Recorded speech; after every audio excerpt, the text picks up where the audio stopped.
Good afternoon and welcome back to our thought for the day. It's lovely to be with you again. I hope you've had a good weekend. I hope you're able to tune in to our Sunday morning service that's always 10:30 on our Facebook and YouTube channel. And don't forget, everybody's welcome to that service. It doesn't matter if you attend our church or you attend somewhere else, or you don't attend church at all. We want everyone to feel welcome as well. And each day during the week, Monday to Friday, we have a thought for the day at 12:30, where we just try and bring a little bit of light relief, a little bit of a thought from the Bible to bring a bit of God's wisdom and shine a bit of God's light into this situation we all face. And don't forget, at 1 o'clock every Tuesday, we have something called Community Connection, where we have an expert from a particular field who's going to be speaking about some of the issues we face during COVID-19. Already we've had someone speak to us about debt and where we can find practical help. Last week we had Emma Selby speaking to us about children's mental health, and tomorrow we're very privileged to have Patrick Regan, who's a well-known Christian speaker who's going to be speaking under the title of Wellbeing. So come along, invite your friends, that's going to be really good. 1 o'clock on Facebook and YouTube. Now, we live in strange times, and probably for the first time in 11 or 12 weeks, whatever it's been. I don't mean that phrase referring to COVID-19. Culturally, the particular place we find ourselves in Western Europe is in a postmodern kind of world, and for those who are more expert in this kind of thing will probably say, well, actually it's more postmodern, but that's a different talk completely. We've become a postmodern culture, and within a postmodern culture there are various things that become sort of normal for us, that sort of characterise the way we think. And one of the things that a postmodern culture doesn't particularly like is absolute truth, or claims to absolute truth, or truth claims. So when someone in a postmodern culture says, well, this is right and that is wrong, the postmodernists say, well, you can't do that, that's not right, we don't like that. That's a very simplistic way of understanding it. But we live in that culture and we can see that, can't we? We hear people talk of, your truth isn't my truth, and everyone's truth is different depending on how they feel, where they are from, and that kind of thing. This kind of idea of an absolute truth or an absolute morality is kind of just not liked in a postmodern culture which we find ourselves in. Now, living in a postmodern culture, one of the things that's really powerful when you're trying to communicate truth to people is using stories and storytelling.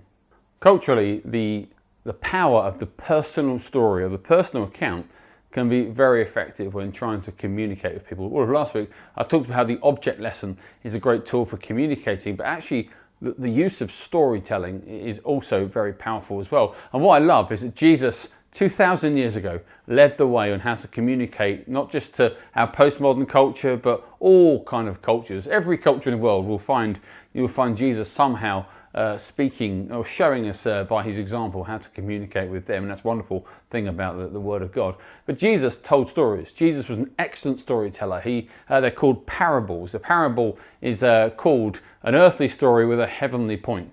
And that's what a parable was. Jesus would take an everyday illustration, so he'd talk about a farmer scattering seed, and then he'd talk about how that's a little bit like when the word of God is preached, and we're like the soil, and sometimes it goes into fruitful ground and springs up, and sometimes it's on dry ground and is swallowed up and dries out in the heat. Other times it's surrounded by weeds like the devil's temptations. And so Jesus told these stories using everyday examples, and he was obviously excellent at it. He was a fantastic communicator and storyteller, and those of us that are into communication, speaking, ought to really be thinking through how Jesus communicated and copying. And the reason I'm saying all of this is because the Bible is full of stories, and Christian history, church history, is full of stories as well, and they're amazing stories.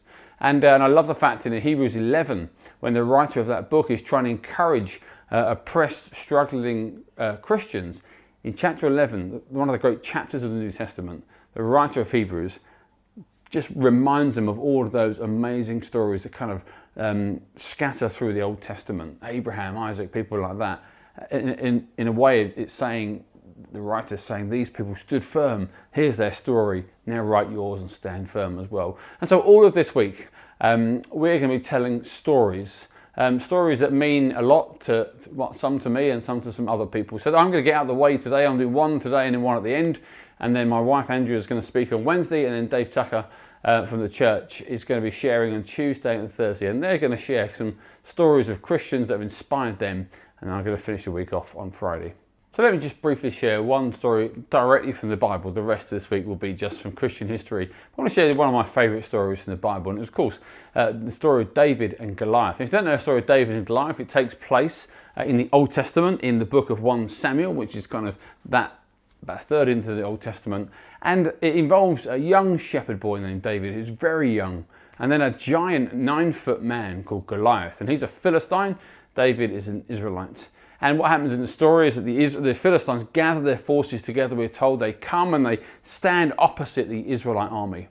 And for 40 days, this giant, horrible, ugly, evil man, Goliath, comes out from the crowd of soldiers on the Philistine side, and he taunts the people of Israel. He offers them out for a fight, as they used to say when I was young in Essex.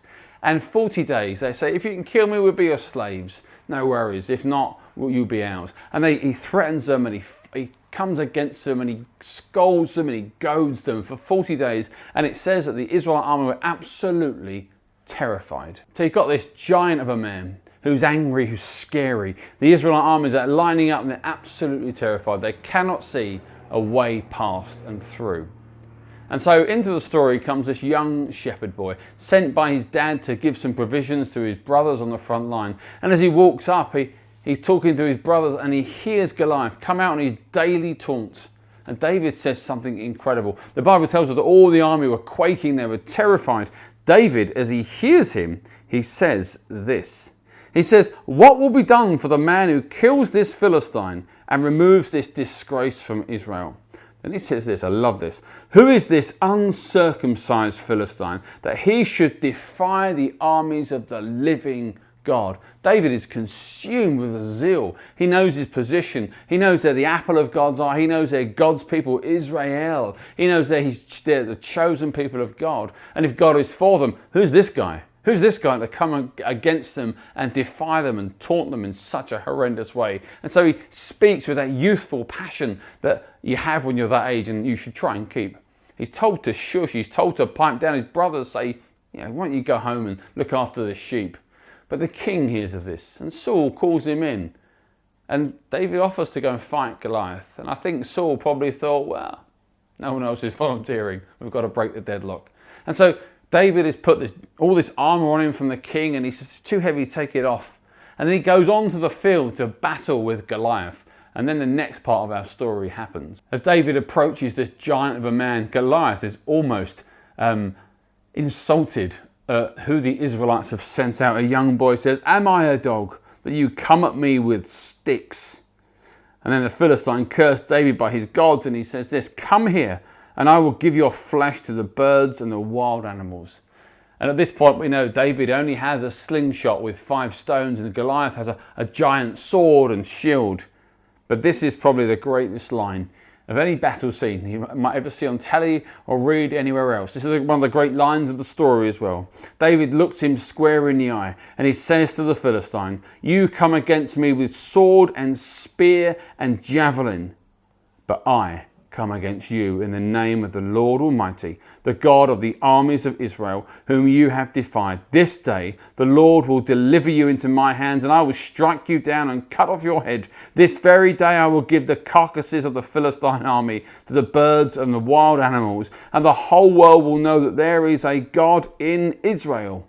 All those gathered here will know that it is not by sword or spear that the Lord saves, for the battle is the Lord's, and he will give all of you into our hands." And then we read how David runs towards him, throws the stone hits him on the forehead, sinks into his head, and he's killed. And I love that story. I love it because it's kind of amazing. It would make a great film. But also because as a Christian, as I hear that unique battle between the Philistines and the Israelites, the words of David just set my heart alight. Because I think, when I feel temptation come at me, opposition to my faith, I think, who are you to defy someone who is the King of Kings' child? Who are you? I come against you in the name of the Lord, not with a slingshot, with a stone to hurt, but with the power of God and the grace and kindness to stand firm even when everything around us fails. And I love that story. And this week we're going to hear more stories. So tune in and be inspired what other people share this week. And I will see you again on Friday and leave you in the capable hands of Andrea Hanson and David Tucker. God bless and see you soon.